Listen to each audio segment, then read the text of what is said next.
Hey, Coach, just with the way you battled all throughout the night, how tough is it to end on that kind of note there in the final possession? I mean, we battled. We wanted to be better guarding a three-point line.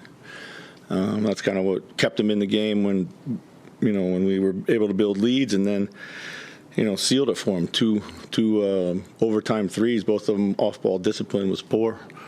So we got to be better there, but gave ourselves a chance to win. But those are games we got to win. Nas forcing OT the first field goal of the night for him, and it's that three. What do you make of that moment and how the team? I mean, it was great for him staying ready. Got a great clean look, and he knocked it down. Obviously, a huge play.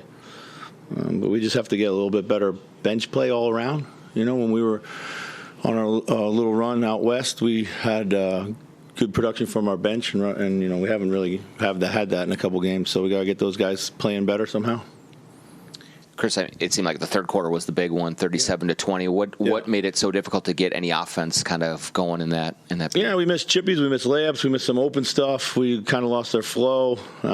Just got super stagnant. Fell into the ISO game against their heavy switching. But things that have hurt us before. Do you, when that happens, do you sense that the team loses a step defensively as well? Does that bleed over to the other side? I thought, obviously there were some breakdowns there in the third quarter. They had 37 points. We lost them in transition a few times. Pick and rolls, Dinwiddie got to his strong hand. But we weren't able to get any stops to get any easy buckets too. So that's what we really needed in that third quarter. So.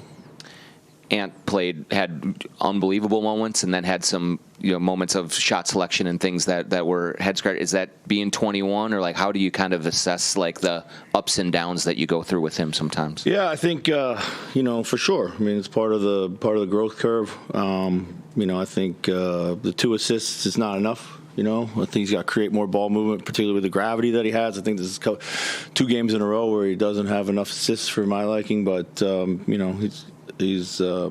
we're at our best when he's drawing attention, scoring, and finding easy shots for his teammates. Is this the next step in his progression? It seems like it became an auto get off the ball when the double came, but now the switches have seemed to lead to more stagnation specifically from him. Is that kind of his next step? Absolutely. Just learning to play on the move a little bit more, cutting, sharing the floor with some better spacing and that kind of stuff. They're switching to a load and just taking too long. What did make Dinwiddie so difficult to contain in the overtime? He got to his spots, and I thought we had him contained. It was his kickouts that killed us more than anything else, right? So it was just the off-ball discipline, not staying home.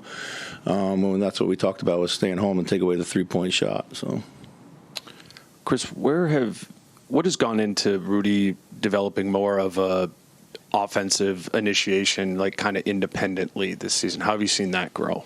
Initiation? Yeah, kind of on his own, whether it be a post-up, kind of going off the bounce once or twice and that sort of way. It seemed like we saw a lot of that tonight.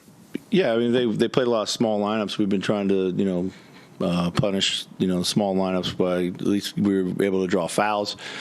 We can't just let teams go small and not try to take advantage of it when it's there to be taken advantage of. I think, we have in our offense, the ball pretty much goes through everybody.